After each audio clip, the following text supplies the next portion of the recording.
ఆత్మ సంబంధమైన ఒక ఆకలి దాహముతో ఆలకిస్తారో వారితో ప్రభు అనేక విషయాలు ఈ పూట మాట్లాడాలని ప్రభు ఆశపడుతూ ఉన్నారు. ప్రభు కోరిక కలిగి ఉన్నారు. పరమగీతములో మొదటి అధ్యాయము 4 వచనాన్ని మనము ఈ పూట ధ్యానం చేసుకుందాం. నన్ను ఆకర్షించుము, మేము నీ యొద్దకు పరుగెత్తి వచ్చెదము. రాజు తన అంతఃపురములోనికి నన్ను చేర్చుకొనెను. నిన్ను బట్టి మేము సంతోషించెదము. ద్రాక్ష రసము కన్నా నీ ప్రేమ ఎక్కువగా స్మరించెదము. యథార్థమైన మనసుతో వారు నిన్ను ప్రేమించుచున్నారు.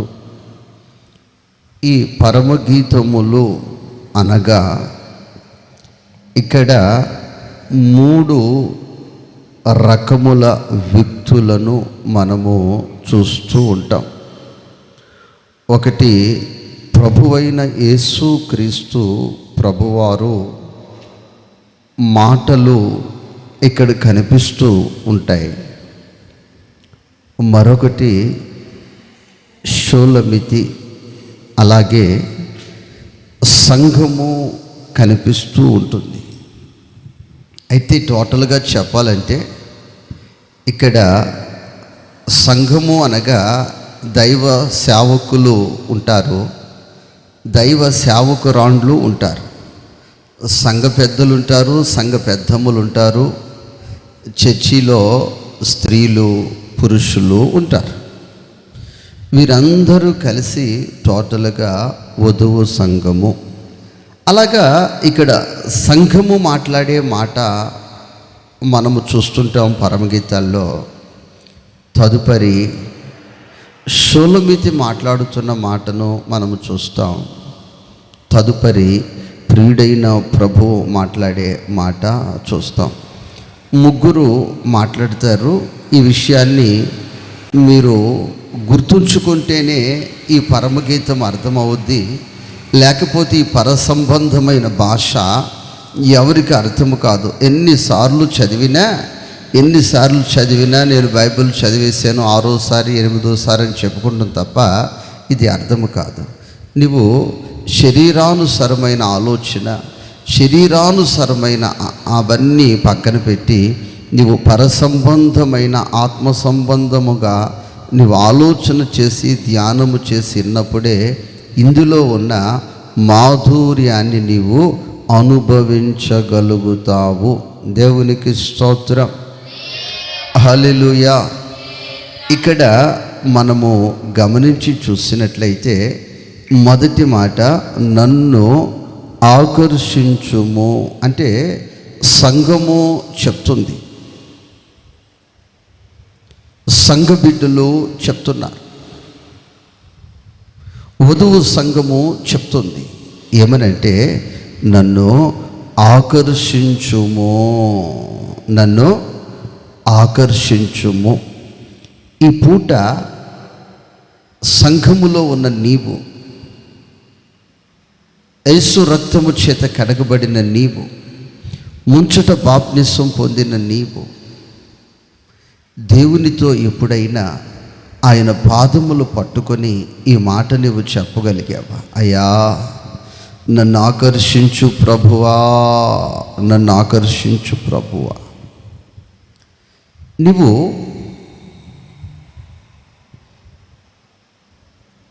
ప్రభువుకి ఆకర్షించబడకపోతే నీ బ్రతుకులో చాలా నష్టాలు, నీ బ్రతుకులో చాలా సమయము వృధా అయిపోయే పరిస్థితి నీ బ్రతుకులో నీవు చూస్తావు. కాబట్టి నీవు దేవుని సంఘమునకు, దేవునికి నీవు ఆకర్షించబడుదువుగాక. నా ప్రియ దేవుని బిడ్డలారా, ఒక ప్రాంతంలో, సుదూర ప్రాంతాల్లో, సమీప ప్రాంతాల్లోనే ఒక 20 దైవ సేవకులు పరిచర్య చేస్తున్నారు. ఆ దైవజనులు ఇద్దరు కూడా ప్రాణ స్నేహము కలిగిన, ఆత్మ సంబంధమైన స్నేహం కలిగిన వారు. ఆ పరిచర్య చేస్తుంటే ఒక వ్యక్తి పరిచర్య చేసే స్థలము సేఫ్ జోన్ కాదు, కొద్దిగా ప్రమాదకరమైన స్థలము, ప్రాణపాయము కరమైన స్థలం. చెప్పండి, ఎలాంటి స్థలము? ప్రాణపాయం ఉన్న స్థలం. ఆ స్థలములో ఆ దైవజనుడు పరిచర్య చేస్తున్నాడు. బ్రతికెదని కోసమే చవైన లాభమే, బ్రతికెదని కోసమే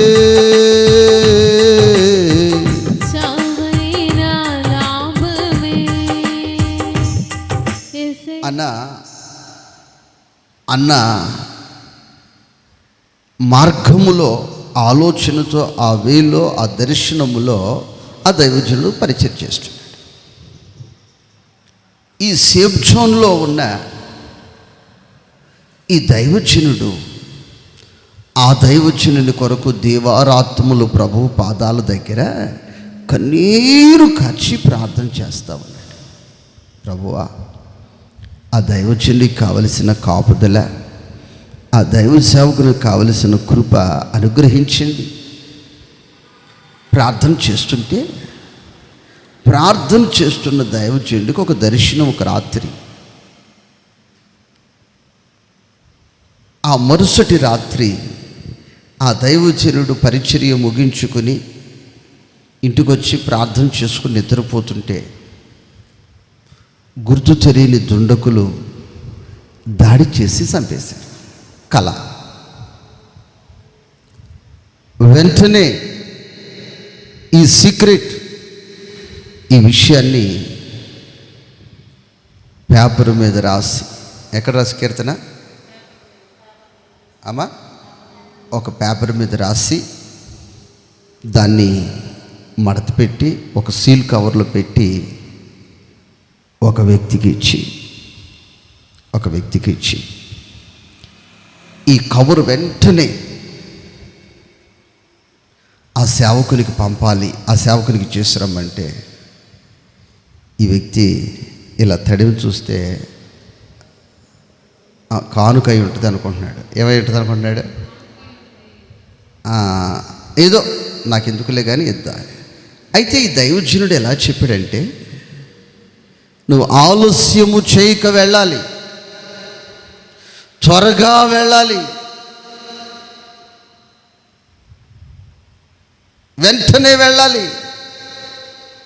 ఇలాంటి విషయాలన్నీ చెప్పి పంపించడం జరిగింది. నా ప్రియ దేవుని బిడ్డలారా, ఈ వ్యక్తి అది తీసుకుని పట్టణంలో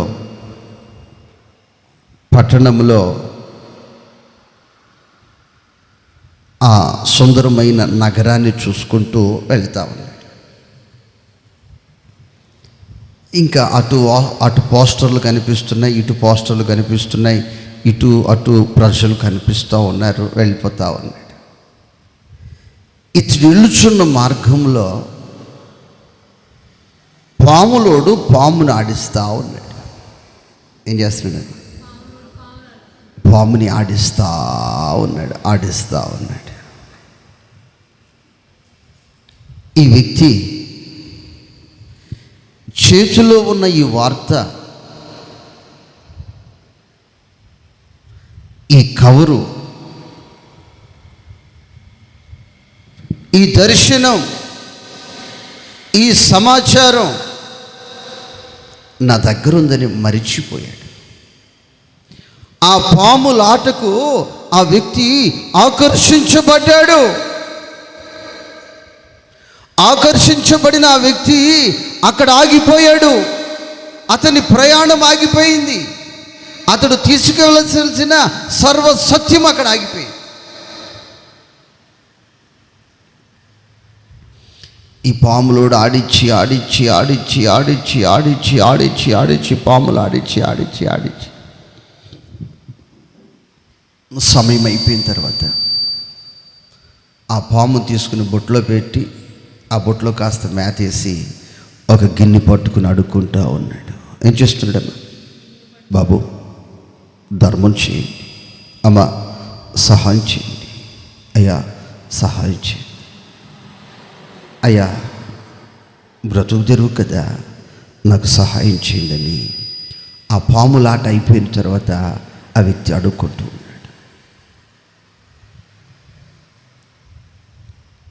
అప్పుడు ఈ వ్యక్తి గుర్తొచ్చింది, నా చేతిలో ఒక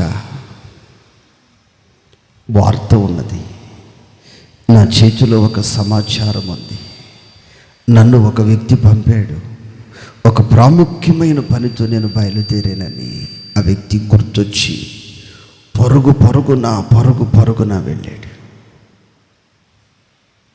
వెళ్ళి ఇంట్లోకి వెళ్ళి చూసేసరికి రక్తపు మడుగులో ఆ వ్యక్తి ఉన్నాడు. ఆ వ్యక్తి ఆ కవరు తీసి చూస్తే ఈ కవరు అందిన వెంటనే నీకు ప్రాణాపాయం ఉంది కాబట్టి ఈ వ్యక్తిని తీసుకున్న నా దగ్గరికి వచ్చేయని రాయబడి ఉంది. అయ్యో, ఈ చావుకు నేనే కారణం, ఈ మరణానికి నేనే కారణం, ఈ ప్రాణ నష్టానికి నేనే కారణం, ఈ పరిచర్య నష్టానికి కారణం నేనే, ఈ రక్త మడుగులకు కారణము నేనే. ఆ వ్యక్తి విలపిస్తూ ఉన్నాడు, ఆ వ్యక్తి ఏడుస్తున్నాడు. దీనంతటికి కారణము ఒక పాములాటకు ఆ వ్యక్తి ఆకర్షించబడినందున. అందుకే ఈ వధువు సంఘం అంటుంది, నా ప్రభువా నన్ను ఆకర్షించండి.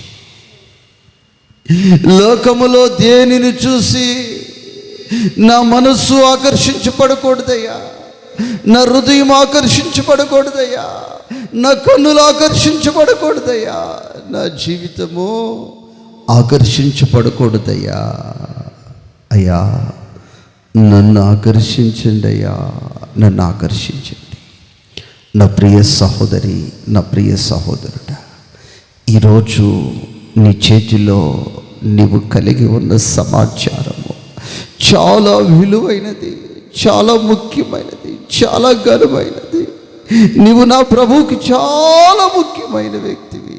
అయితే నువ్వు ఇక లోకములో, రంగుల లోకములో, మాయలోకములో కొన్ని మాయలకు ఆకర్షితుడివైపోయి నీ విలువను, నీ సమయాన్ని నువ్వు కోల్పోతున్నావని ఆత్మదేవుడు ఈ పూట నీతో మాట్లాడుచూ ఉన్నాడు. 2 రాజుల గ్రంథము 4వ అధ్యాయము చదవగలిగిన వారు 29వ వాక్యాన్ని త్వరగా చదవండి. అక్కడ ఒక వ్యక్తి, చనిపోయిన వ్యక్తి మనకు కనిపిస్తాడు. ప్రాణము 4వ అధ్యాయము 2 రాజుల గ్రంథము 29 వాక్యాన్ని. అక్కడ మనకు ఒక వ్యక్తి చనిపోయాడు. చిన్న వయసులోనే ఆ వ్యక్తి ప్రాణం కోల్పోయాడు. ఆత్మ సంబంధముగా ఆ వ్యక్తి చనిపోయాడు. ఆ వ్యక్తి బ్రతకాలి, ఆ శోకము ఆగాలి. అక్కడ కన్నీరు కారుస్తున్నవారు, రోదన చేస్తున్నవారు సంతోష గానము చేయాలి. ఇదిగో వెంటనే నీవు బయలుదేరు, నీ నడుము బిగించుకొని బయలుదేరు, ఈ దండము చేత పట్టుకుని నీవు బయలుదేరని ఇదిగో అక్కడ దైవజనుడు చెప్తూ ఉన్నాడు. ఇదిగో నా కుమారుడా, ఇదిగో నా కుమార్తె అక్కడ చిన్న వయస్సులోనే ఒక బిడ్డ ప్రాణం కోల్పోవటం జరిగింది. ఇదిగో నువ్వు బయలుదేరాలి, నడుము బిగించుకొని బయలుదేరాలి. ఇదిగో నా దండము చేత పట్టుకొని బయలుదేరాలి అని చెప్పాడు. ఇదిగో అది చాలా విలువైనది, అది చాలా ఘనమైనది, అది ప్రభువు దండము. ఆ దండము నీ చేతిలో పెట్టాడు. ఇదిగో నువ్వు సామాన్యమైన వ్యక్తివి కాదు, దండము కలిగి ఉన్న వ్యక్తివి. దేవునికి స్తోత్రం. ఆ దండము చేత పట్టుకుని ఏ స్థలములో నీవు నిలిచినా ఆ స్థలములో అధికారము నీ సొంతం అవుతుంది. ఆ దండము పట్టుకొని ఏ స్థలములో నీవు నిలిచినా ఆ దండము నీకు విలువనిస్తుంది, నీకు పోషణ ఇస్తుంది, నీకు ఘనతను తెస్తుంది, నీకు కాపుదలను ఇస్తుంది. నిన్ను సురక్షితముగా ఆ దండమే నిన్ను కాపాడుతుంది. దేవునికి స్తోత్రం. ఆ దండము నీ చేతిలో ఉంది. నీవు పేద వ్యక్తివి కాదు, సహాయము లేని వ్యక్తివి కాదు, నీవు గొప్ప వ్యక్తివి, నీవు ఘనమైన వ్యక్తివి. ఇప్పుడు అంటే యేసయ్య ఆయన దండాన్ని నీ చేతిలో పెట్టాడు. దేవునికి స్తోత్రం. ఈ రోజున ఆ దండం పట్టుకోవటానికి, ఆ దండము పట్టుకొని నడవటానికి చాలామంది సిగ్గుపడిపోతున్నారు. ఏం పడిపోతున్నారమ్మా? సిగ్గుపడిపోతున్నారు. ఆ దండము నీ చేతిలో ఉంటే ఇదిగో నీకు రక్షణ ఉంది, నీకు విలువ ఉంది, నీకు కాపుదల ఉంది, నీకు పోషణ ఉంది, నీకు సురక్షితము, క్షేమము, లాభము ఉంది. ఒక స్టూడెంట్ బాబు ఒక ఉన్నతమైన విద్యాభ్యాసము కొరకు ఒక మహాపట్టణానికి వచ్చాడు. ఆ మహాపట్టణానికి వస్తే ఆ మహాపట్టణంలో పోషించబడటానికి, ఆహారానికి ధనం పంపించడానికి తల్లిదండ్రుల దగ్గర స్తోమత లేదు. ఆ రూమ్ రెంటలు కట్టడానికి కూడా తల్లిదండ్రుల దగ్గర స్తోమత లేదు. ఎట్లయితేనే నా విద్యాభ్యాసం ముందుకు కొనసాగాలి అన్న ధైర్యముతో, ఆశతో, కోరికతో, దండము నా చేతిలో ఉందన్న ధైర్యముతో ఆ వ్యక్తి ఆ పట్టణానికి వచ్చేసాడు. ఆ పట్టణములో ఆ వ్యక్తి అడుగుపెట్టాడు. ఆ కాలేజీలో ఆ వ్యక్తి అడుగుపెట్టాడు. అందరూ సీనియర్లు ఉన్నారు, ఈ అబ్బాయి జూనియరు. ఈ అబ్బాయిని గేలు చేస్తున్నారు. ఖరీదైన బట్టలు ఒంటి మీద లేదు, ఖరీదైన బైకు ఈ వ్యక్తి చేతులు లేదు, ఖరీదైన ఆహార పదార్థాలు తినలేని స్థితిలో ఉన్నారు. అందరిలో ఈ వ్యక్తి చులకనగా, చిన్న చూపుగా చూపబడుతుంది. దేవునికి స్తోత్రం, హల్లెలూయా. అలా ఒక వారం గడిచింది. అలా ఒక వారం గడిచే ఆదివారం వచ్చింది. ఆదివారము ఆ వ్యక్తి ఆ దండము చేతిలో పెట్టుకుని బయలుదేరిపోయాడు. ఏం పట్టుకున్నామా? చెప్పాలమ్మా, ఏం పట్టుకుని? ఆయన దండము చేతిలో పట్టుకొని, ఆ పరిశుద్ధ గ్రంథాన్ని చేతిలో పట్టుకొని ఆ వ్యక్తి బయలుదేరాడు. బయలుదేరిన కొద్ది నిమిషాల్లో ఏ చర్చికి వెళ్ళాలో తెలియదు. పట్టణము కొంత, పట్టణంలో దేవుని చర్చిలు ఉంటాయి, మందిరాలు ఉంటాయి, ఎక్కడికైనా వెళదామని బయలుదేరాడు. ఎవరు పరిచయం లేదు. అతడు బయలుదేరిన కొద్ది నిమిషాలలోనే ఆ కాలేజీ ప్రిన్సిపాల్ కూడా దేవుని ప్రేమ కలిగిన వ్యక్తి, నేను ఆరాధనకు వెళ్ళాలన్న ఆశతో ఆ వ్యక్తి కారు తీసుకుని బయలుదేరాడు. ఆ రోడ్డులో వెళుతూ ఉంటే యవనస్తుడే దండం పట్టుకుని వెళ్తున్నాడు, భక్తిగా ఉన్నాడని దగ్గరికి వెళ్ళి చూస్తే అదే కాలేజీలో స్టూడెంట్. దేవునికి స్తోత్రం. బాబు అని ఆండ్ర కొట్టి పిలువగానే ఆ వ్యక్తి భయపడిపోయాడు. ఏమైపోయాడు? ఎక్కడికి వెళ్తున్నావు?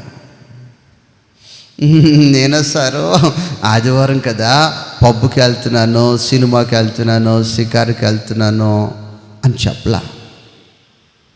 దండం చూపించి చర్చ్ ఎక్కడుందో వెళ్ళాలని ఆశతో బయలుదేరాను సార్ అంటే డోర్ తీసేయకండి.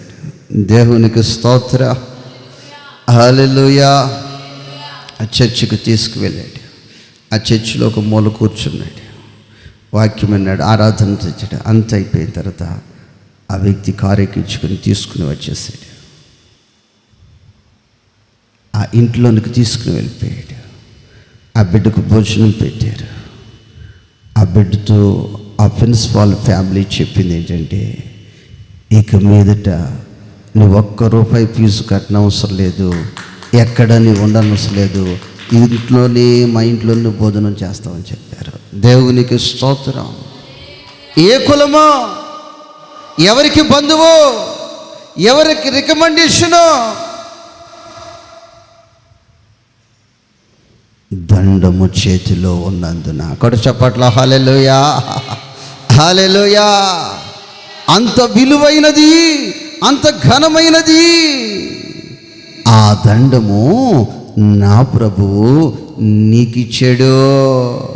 ఆ దండం ఎక్కడ పడేస్తావో తెలియదు, ఎప్పుడు పోగొట్టుకుంటావో తెలియదు, దాని గురించి పట్టించుకోవు.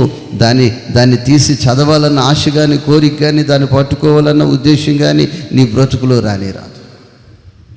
అది చాలా విలువైనదమ్మా తమ్ముడు, చాలా ఘనమైనది. అది దాన్ని నువ్వు మోయగలిగితే అది నిన్ను మోస్తుంది. దేవునికి స్తోత్రం, హల్లెలూయా.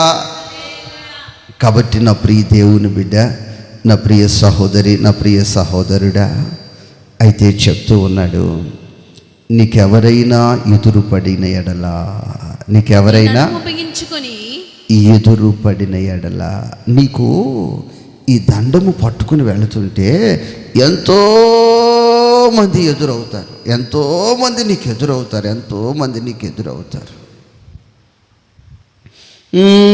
ఎదురవుతారెందరో ఈ పయనములో,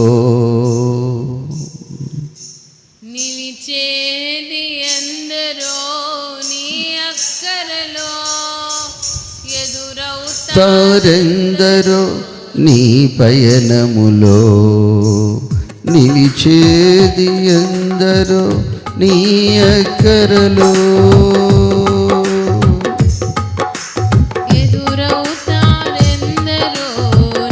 పయనములో, నిలిచేది ఎందరో నీ అక్కరలో, వచ్చేదెవరు నీతో మరణము వరకు, వచ్చేదెవరు నీతో మరణము వరకు, ఇచ్చేదెవరు ఆపై.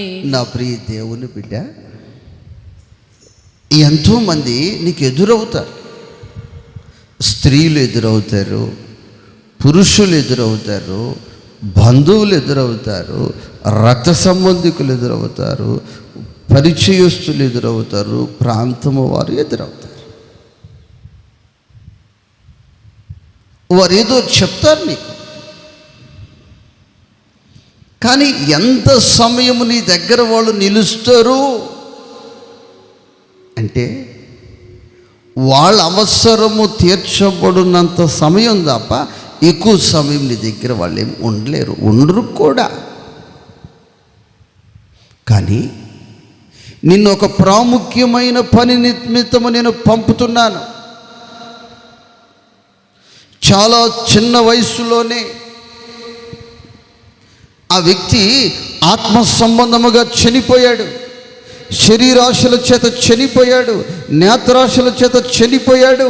ఈ దండమును తీసుకుని, ఈ వాక్యమును తీసుకుని వెళ్ళి ఆ చనిపోయిన వారికి వినిపిస్తే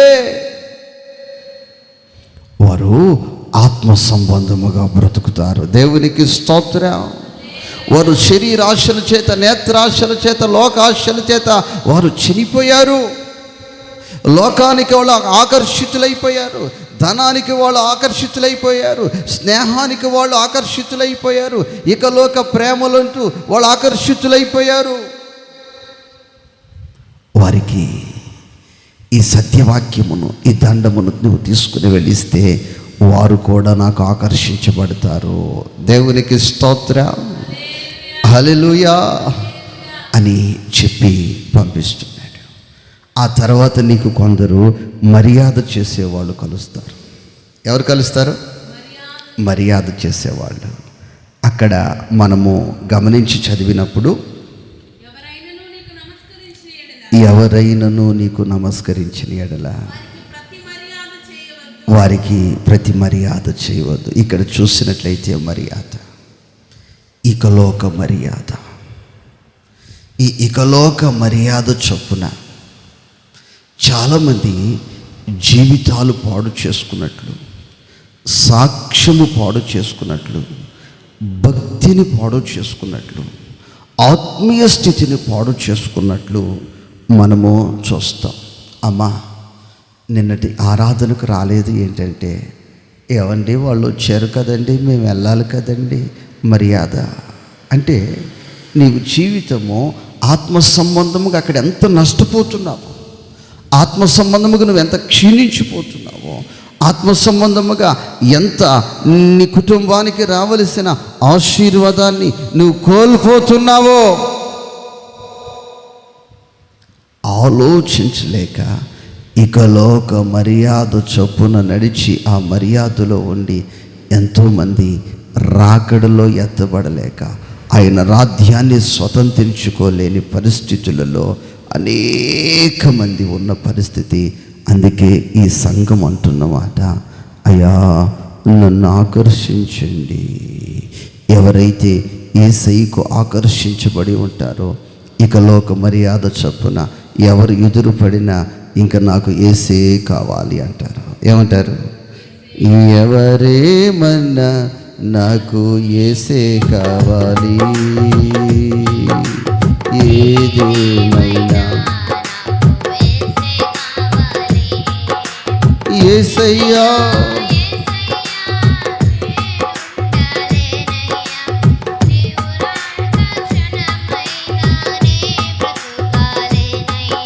కాబట్టి ప్రియ దేవుని బిడ్డలారా, నువ్వు యేసయ్యకు ఆకర్షించబడుదువుగాక. ఎవరికి ఆకర్షించబడాలి? యేసయ్యకు ఆకర్షించబడాలి. ఈ లోకములో ఎన్నో మనల్ని ఆకర్షించేస్తాయి. ఏది నిన్ను ఆకర్షించినా అది నిన్ను దూరము చేస్తుంది దేవునికి. దేవునికి స్తోత్రం, హల్లెలూయా. ఇది చాలా బాగుందండి, లేకపోతే చాలా మంచిదండి, చాలా గొప్పదండి అని నాకు వినిపిస్తే ఒకరి నోటన నువ్వు ఆకర్షించబడిపోయావు. ఎవరికి ఆకర్షించబడిపోయావు? లోకానికి. లోకములో ఉన్నది ఏది కూడా శాశ్వతము కాదు. ఏంది కాదు? ఏం కాదు? శాశ్వతము కాదు. ఈ మధ్యకాలంలో కొందరు ఒక వ్యక్తికి ఆకర్షించబడ్డారు. ఎవరికి? ఒక నాయకునికి ఆకర్షించబడ్డారు. అతని పరిపాలనకు ఆకర్షించబడ్డారు. అయితే బైబిల్ తప్పు అని చెప్తుంది. బైబిల్ ఏం చెప్తుంది? అసలు దేనికి కూడా నీవు ఆకర్షించబడకూడదు. అయితే ఒక ప్రమాదంలో ఆ నాయకుడు చనిపోయాడు. వీళ్ళు ఆకర్షించబడిపోయి ఉన్నారు కదా, వెంటనే వీళ్ళు కూడా చనిపోయారు. ఇప్పుడు దేవుని వాక్యం చెప్తుంది, లోకము దాని ఆశయు గతించును, దేవుని చిత్తము జరిగించువాడు మాత్రమే నిరంతరము నిలుచును. కాబట్టి నీ జీవితంలో ఎలాంటి పరిస్థితుల్లో కూడా నువ్వు ఆకర్షించబడకూడదు. యేసుకి మాత్రమే నువ్వు ఆకర్షించబడాలి. దేవునికి స్తోత్రం. రెండవదిగా ఆ యొక్క పరమగీతములు 1వ అధ్యాయము 4వ వాక్యాన్ని చదివితే అక్కడ మేము నీ యొద్దకు పరుగెత్తి వచ్చేదము. దేవునికి స్తోత్రం. ఆ సంఘం అంటుంది, వారు చెప్తున్నారు, అయ్యా మేము నీ యొద్దకు పరుగెత్తి వచ్చేదు. ఈరోజు చాలామంది పిలుస్తూ ఉన్నారు, మా దగ్గరికి రండి, మా దగ్గరికి రండి, మా దగ్గరికి రండి. వీళ్ళు మాత్రం ఈ లోకములో ఉన్న వాటిని గుర్తించి గమనించి, అయ్యా లేదు, మేము నీ దగ్గరికి వస్తాం. ఎక్కడికి వస్తాం? నీ దగ్గరికి వస్తాం. నీ దగ్గరికి వస్తాం. ఎందుకని నీ దగ్గరికి మేము వస్తున్నామంటే, మా ఎదుట ఉన్న వ్యక్తుల యొక్క మనస్సును మేము చూసాం, వారి ఆలోచన విధానాలు చూసాం, వారి స్వభావాలు చూసాం, వారి స్వార్థం చూసాం, నిన్ను చూసాం. నీవు స్వార్థము లేనివాడవు కాబట్టి మేము నీ యొద్దకు వస్తున్నాం. ఎక్కడికి వస్తున్నాం? నీ యొద్దకు వస్తున్నాం. ఈ పూట నీ జీవితంలో నువ్వు చెప్పగలవా, అయ్యా నేను నీ దగ్గరకు వచ్చుచున్నాను, నీ యొద్దకే వస్తున్నాం.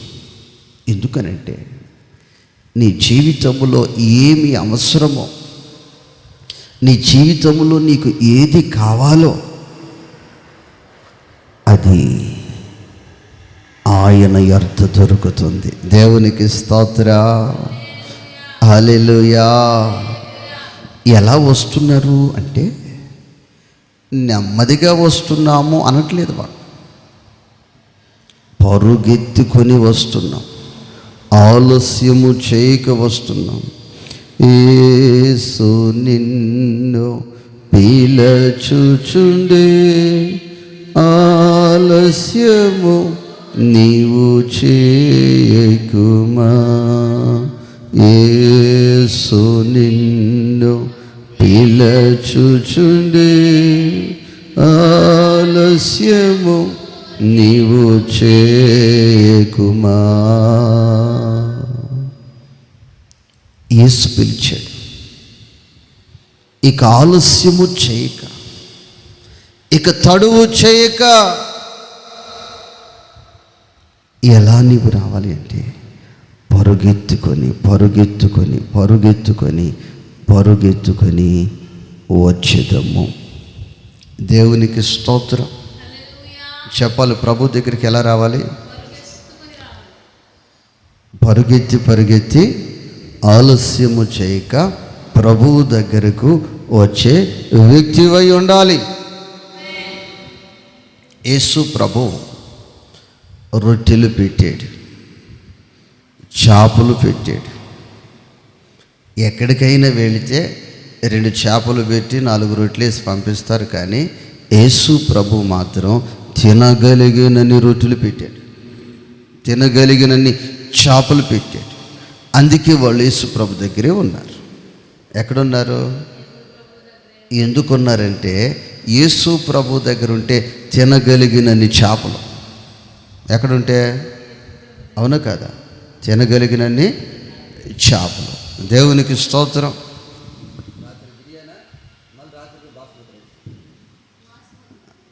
దేవునికి స్తోత్రం, హల్లెలూయా. దేవునికి స్తోత్రం. ఎక్కడుంటే? యేసయ్య దగ్గర ఉంటే. చెప్పాలి, ఎక్కడుంటే? యేసయ్య దగ్గర ఉంటే. పెట్టినంతకాలం బాగున్నారండి వాళ్ళు, పెట్టినంతకాలం. ఇక పెట్టి పెట్టి పెట్టి పెట్టి సెట్ అయ్యారు అనుకుని ఆయన ఒక్క మాట చెప్పాడు. ఆ మాట 666 ఒక సాతాను ముద్రకు సంబంధించిన వాక్యం. అది యోహాను సువార్త 6 అధ్యాయము 66 వాక్యాన్ని చదవండి. 6 అధ్యాయము 66 వాక్యం. అప్పటి నుండి ఆయన శిష్యులలో అనేకులు వెనుక తీసి, ఆయన శిష్యుల్లో అనేక మంది చర్చికి రావటం మానేశారు. యేసయ్య దగ్గరికి రావట్లేదు. యేసయ్య దగ్గర రాకోకుండా దూరంగా వెళ్ళిపోతున్నారు. తర్వాత మాట ఏమన్నదంటే, మరి ఎన్నడూ ఆయనను వెంబడింపలేదు.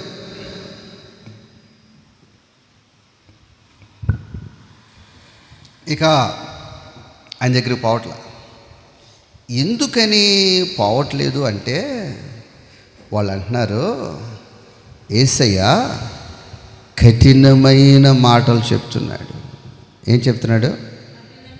అది చదవండి. ఈ కఠినమైన బాధ ఎవడైనా కట్టాడు? అమ్మా 60 వాక్యం చదవండి. ఆయన శిష్యులలో అనేకులు ఈ మాట విని, ఇది కఠినమైన మాట, ఇది ఎవడు వినగలడని చెప్పుకొనిది. అయ్యో, చేపలు పెడితే ఎన్నైనా తినచ్చు, కానీ ఈ మాట ఎవడు వింటాడు? చేపలైతే అందరూ తింటారు, చేపలైతే, కానీ ఈ కఠినమైన మాట ఎవడు వింటాడు? ఈరోజు కొన్ని ప్రార్థన కూటాలకు వెళ్తుంటే భోజనం మాత్రం అందరూ తింటున్నారు. కోడి కూర అందరూ తింటున్నారు, బిర్యానీ అందరూ తింటున్నారు, సాంబార్ అందరూ తింటున్నారు, పెరుగు అందరూ తింటున్నారు. కానీ వాక్యం ఎంతమంది తింటున్నారు అంటే, వాక్యమేమో 10 మంది తింటారు. ఎంతమంది తింటారు? 10 మంది తింటారు. కానీ భోజనానికి 50 కిలోలు సరిపోలేదన్నా. ఏమంటున్నారు? ఇది కఠినమైనది, అది రుచి కలిగింది. ఇది కఠినమైంది, అది రుచి కలిగింది. అయితే మరి ప్రభువు అంటున్నాడు, మరి మీరు కూడా మరి మీ దారి మీరు చూసుకోండి అంటే 68 వాక్యాన్ని ఇప్పుడు మీరు చదువుతారు. సీమోను పేతురు, ప్రభువా ఎవని యొద్దకు వెళ్ళుదుము? ఎవని యొద్దకు మేము వెళతామయ్యా? మేము ఎవని యొద్దకు వెళ్ళలేమయ్యా, మాకెవరు లేరు, మాకు ఇక దిక్కు లేదు, ఇక మాకు ఆధారం లేదు, ఇక మాకు ఏ పరిచయాలు లేవు, మేము దేవునికి ఆకర్షించబడలేదు, నీకే ఆకర్షించబడ్డాము. మేము ఎవని యొద్దకు వెళ్ళాలయ్యా? నీవే నిత్య జీవపు మాటలు గలవాడివి. కొట్టు చప్పట్లో హల్లెలూయా, హల్లెలూయా. నీ యొద్దకే మేము పరుగెత్తుకుని వస్తామయ్యా. మేము ఎక్కడికి పోలేము, ఏది మమ్మల్ని ఆకర్షించలేదయ్యా, నీతే మమ్మల్ని ఆకర్షించావయ్యా, నీకే మేము ఆకర్షించబడ్డామయ్యా. మేము ఎవరి యొద్దకు పోగలమయ్యా? పోలేము, మాకెవరు లేరు. దేవునికి స్తోత్రం. నీకన్నా నాకెవరు ఉన్నారని, నీకన్నా నాకెవరు,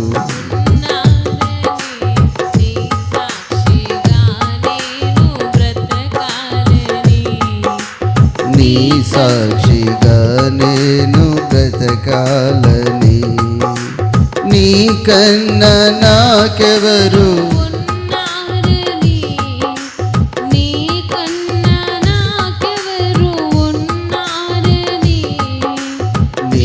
సాక్షిగా నేను బ్రతకాలని, నీ సాక్షిగా నేను బ్రతకాలని. పెళ్లి కుమారుడవు నీవేనని,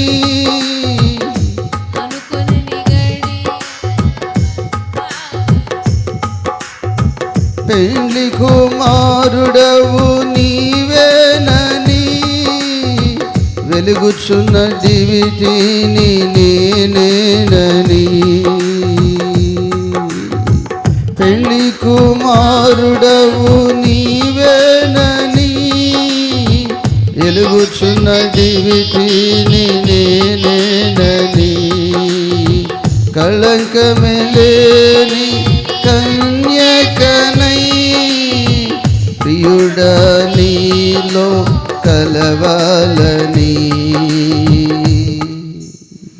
అయ్యా, నీ యొద్దకే మేము వస్తామయ్యా. దేవునికి స్తోత్రం. నీ యొద్దకు మేము పరుగెత్తుకొని వస్తాము. ఈ లోకం మమ్మల్ని మాయ చేస్తుంది, ఈ లోకం మమ్మల్ని ముంచేస్తుంది, ఈ లోకములో మాలిన్యత మాకు అంటుకుండా అయ్యా మేము పరుగెత్తుకుని నీ యొద్దకు వచ్చేస్తాం. దేవునికి స్తోత్రం. ఎలా వస్తాం? ఇక ఆలస్యము చేయక, ఇక వాయిదాలు పెట్టక నీ దగ్గరకు మేము వస్తామయ్యా. తదుపరి మాట చదువుకుందాం.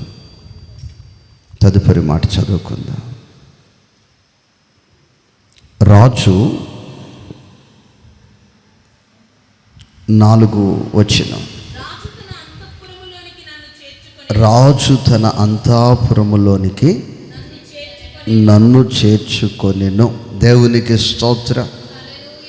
నా ప్రియ దేవుని బిడ్డలరా, ఈ పూట మనమున్న సీజన్ ఎలాంటిదంటే స్కూల్లో, కాలేజీలో చేర్చుకునే సమయం. కొందరు పిల్లల్ని ఆ స్కూలు, ఆ కాలేజీ వాళ్ళు రిజెక్ట్ చేస్తున్నారు. ఎందుకని వద్దు అని చెప్తున్నారంటే, వారు అంతకుముందు వారి స్టడీ బాగలేదు, వారిలో క్రమము లేదు, వారిలో చదవగలిగిన స్కిల్లు లేదు. కాబట్టి వారు మా స్కూల్లో లేక మా కాలేజీలో చదవటానికి యోగ్యులు కారు, యోగ్యత వారికి లేదు. మీరు నేర్పిస్తారని కదా మా తీసుకొచ్చిందంటే, లేదు మేము ఆ స్థాయి, ఆ స్థితి ఉంటేనే మేము చేర్చుకుంటాం. దేవునికి స్తోత్రం. కాబట్టి నా ప్రియ దేవుని బిడ్డలరా, కానీ ఈ వధువు సంఘము చెప్తున్నమాట, రాజు తన అంతఃపురములో నన్ను చేర్చుకొనెను. రూఢిగా, డౌటే అన్నట్లు కాకుండా సూటిగా. ఈరోజు ప్రియ దేవుని సంగమా, ఈ పదాన్ని నువ్వు పలకగలవా? ఈ పదము పలిగే స్థాయి, ఆత్మీయ స్థితి నా దేవుడు నీకు అనుగ్రహించును గాక.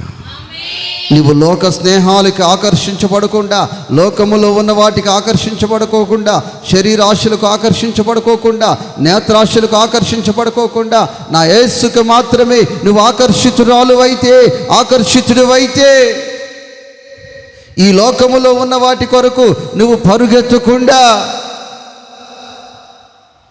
నా ప్రభు ఎర్దకు పరుగెత్తే అనుభవాలు, ఈ రెండు అనుభవాలు నీ బ్రతుకులో, నీ జీవితంలో ఉంటే నీవు కూడా ఈ పూట నువ్వు చెప్పగలవు, రాజు తన అంతఃపురములో నన్ను చేర్చుకొనెను. నా ప్రియ దేవుని బిడ్డలరా, ఈ అంతఃపురములో చేర్చుకొనుట అంటే ఒక సామాన్యమైన విషయము కాదు. ఒక కంపెనీలో ఒక వ్యక్తిని చేర్చుకుంటే వాచ్మెన్ గానో, సూపర్వైజర్ గానో, లేకపోతే ఒక స్లీపర్ గానో పెట్టుకుంటారు. కానీ ఈ అంతఃపురములో నిన్ను నా ప్రభు ఎక్కడ కూర్చోపెడతాడంటే, ఆయన కుడి పార్శ్వమును కూర్చోపెడతాడు. దేవునికి స్తోత్రం. హల్లెలూయా, హల్లెలూయా. అక్కడ స్థానము సామాన్యమైన స్థానము కాదు. ఆ సింహాసనములో ఆయన కుడి పార్శ్వమును కూర్చునే స్థానం అది. దేవునికి స్తోత్రం. అక్కడ ఏదో ఒక పూల చీపురిచి చిమ్మమ్మ అని చెప్పే పరిస్థితి కాదు అక్కడ. దేవునికి స్తోత్రం. హల్లెలూయా. కాబట్టి ప్రియ దేవుని బిడ్డలారా, ఎంతకాలం కూర్చోబెడతారు? మొన్న ఒక ఇంటికి వెళ్ళాను. ఇంటికి వెళ్తే ఆ ఇంటి వారు ప్రార్థన చేయమని అడిగారు నన్ను. మీరు ఎడగ కూర్చోండి, సైతాన్ని పట్టింది, మీ ఇద్దరికి పట్టింది, వాళ్ళ ఎడగ కూర్చోండి. ప్రార్థన చేయమని అడిగారు. అమ్మ చెప్పండి తల్లి, ఏం ప్రార్థన అంటే, మా కోళ్ళు వచ్చినప్పటి నుంచి కూర్చునే తింటుంది, ఏదైనా ఉద్యోగం వచ్చేటట్టు ప్రార్థన చేయాలి. నా ప్రియ దేవుని బిడ్డ, ఒక ఇంటికి, ఆ ఇంటికి నువ్వు వెళితే ఆ ఇంటి వారు నిన్ను ఆ ఇంట్లో కొంతకాలమే ఉంచుకుంటారు. ఆడపిల్లగా ఇంట్లో పుడితే ఒక 25 సంవత్సరాల తర్వాత ఆ పిల్ల ఎప్పుడు వెళ్ళిపోద్దా అని ఆ ఇంట్లో నుంచి ఎదురు చూస్తారు. ఒక 25 సంవత్సరాలు దాటిపోయినాయి అనుకో, ఇంకా ఆ పిల్ల పోవాలే అని చూస్తారు. ఇంకా అక్కడే ఉంచుకుంటానికి వాళ్ళు ఇష్టపడరు. ఒక ఇంటికి ఒక బిడ్డ కోడలుగా వెళితే ఒక 25 సంవత్సరాల వయసు ఉంటాయి కదమ్మా. ఇక 60 సంవత్సరాలకి ఎంత గ్యాప్ ఉంటుంది? ఇంకొక 35 సంవత్సరాలు ఉంటుంది. ఇక ఆ 35 సంవత్సరాల తర్వాత ఆ ఇంటికి ఆ బిడ్డకి ఉపయోగం లేదు. ఆమెకు వచ్చిన కోడళ్ళు అయినా ఈమె త్వరగా పోతే మాకు లైన్ క్లియర్ అయిపోద్ది. ఏం క్లియర్ అయిపోద్ది అని ఆశపడతారు. ఇక ఆమె మెల్లో ఏమన్నా ఉన్నా తీసి పిల్లలకి వేసుకోవచ్చు అని ఇష్టపడతారు. కానీ నా ప్రియ దేవుని బిడ్డలారా, ఒక ఇంటికి స్నేహితులు నిన్ను పిలుస్తుంటారు, రా రా అని పిలుస్తుంటారు. నువ్వు నీ పిల్లల్ని తీసుకుని వెళ్తే నువ్వు వెళ్ళి థైలాండ్లో ఎన్ని రోజులు ఉంచుకుంటారు చెప్పండి తమ్ముడు? ఎన్ని రోజులు ఉంచుకుంటారు? 2వ రోజుకు వాళ్ళకు భారం అయిపోతావు. 2వ రోజుకి వాళ్ళకి ఏమైపోతావు? భారం అయిపోతావు. ప్రతిదానిలో భారం అయిపోతావు. కానీ నా దేవుడు నిన్ను అంతఃపురములో చేర్చుకుంటే యుగ యుగాలు చెప్పాలి. ఎవరు? 35 సంవత్సరాలు మాత్రమే కాదు. కోడలకి 35 సంవత్సరాలు, కూతురికి 25 సంవత్సరాలు. యుగ యుగాలే ఆరాధ్యములో నిన్ను యుగ యుగాలు. రాజు తన అంతఃపురములో నన్ను చేర్చుకుంటాడు. యుగ యుగాలు రాజుతోనే, యుగ యుగాలు అంతఃపురములోనే, యుగ యుగాలు ఆకలి దప్పుకులు లేకుండా పరిశుద్ధుడు పరిశుద్ధుడు పరిశుద్ధుడు అంటూ ప్రభువుని స్తుతించే పనే. ఆ అనుభవాలలోనికి నువ్వు రావాలి అంటే, ఆ స్థితిలోనికి నువ్వు రావాలంటే నీవు పరిగెత్తుకొని ప్రభు యొద్దకు వచ్చే అనుభవం కావాలి. రెండవది, ఈ లోకములో దేనికి, ఏ పాములాటకు, ఏ నేత్రాశకు, ఏ శరీరాశకు, దేనికి కూడా నీవు ఆకర్షితురాలువు కాకూడదు. ఆకర్షితుడవు కాకుండా ఆయన యొద్దకు పరుగెత్తుకొని రాగలిగిన అనుభవములో ఉన్నవారు మాత్రమే యుగ యుగాలు పరలోక రాజ్యములో, బంగారు పట్టణములో, ఆకలి దప్పుకులు లేని రాజ్యములో ఏలుబడి చేయగలుగుతారు. ఈ మాటలు మీ వినికిడిలో నా దేవుడు నీరు కట్టి ఫలింపచేయునుగాక. ఆమేన్, హల్లెలూయా. అందరూ మోకరించండి. మోకరించిన ప్రతి ఒక్కరూ చేతులెత్తిన ప్రతి ఒక్కరు నోరు తెరిచి, నీకన్నా నాకెవరు ఉన్నారని, నీకన్నా నాకెవరు ఉన్నారని,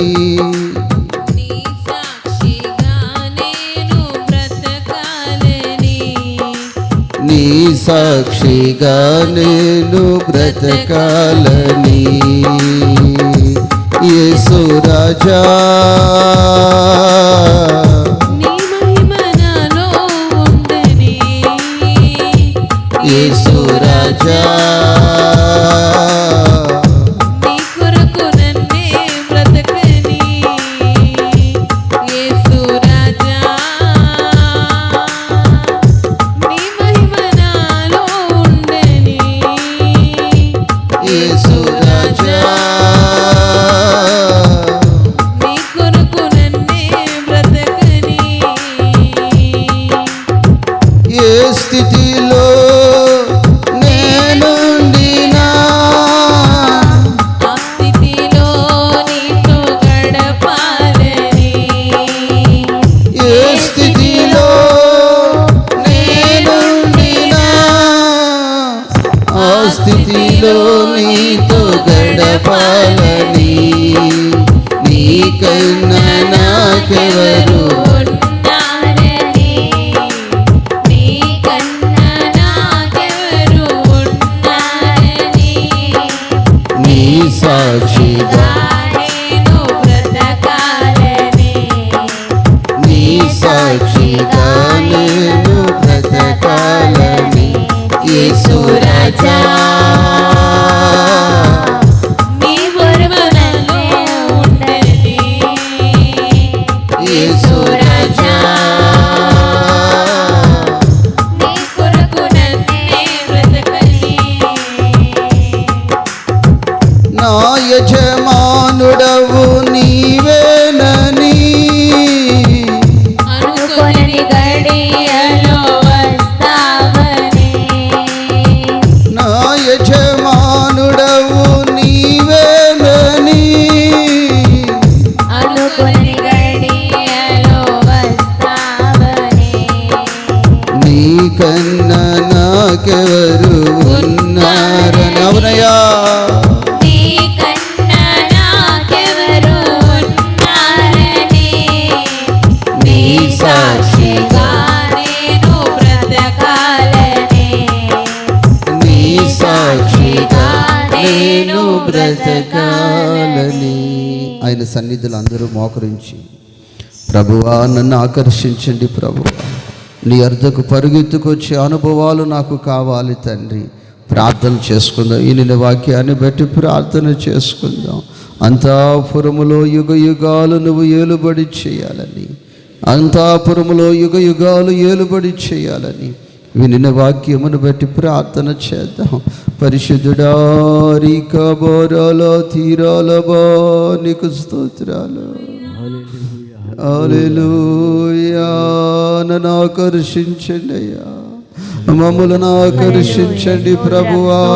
స్తోత్రం స్తోత్రం స్తోత్రం స్తోత్రం స్తోత్రం స్తోత్రం అయ్యా, మీకు స్తోత్రం స్తోత్రం స్తోత్రం స్తోత్రం. మమ్మల్ని ఆకర్షించండి అయ్యా, మమ్మల్ని ఆకర్షించండి అయ్యా. లోకము మమ్మల్ని ఆకర్షించకూడదయ్యా, లోక శక్తులకు మేము ఆకర్షితులు కాకూడదు ప్రభువా.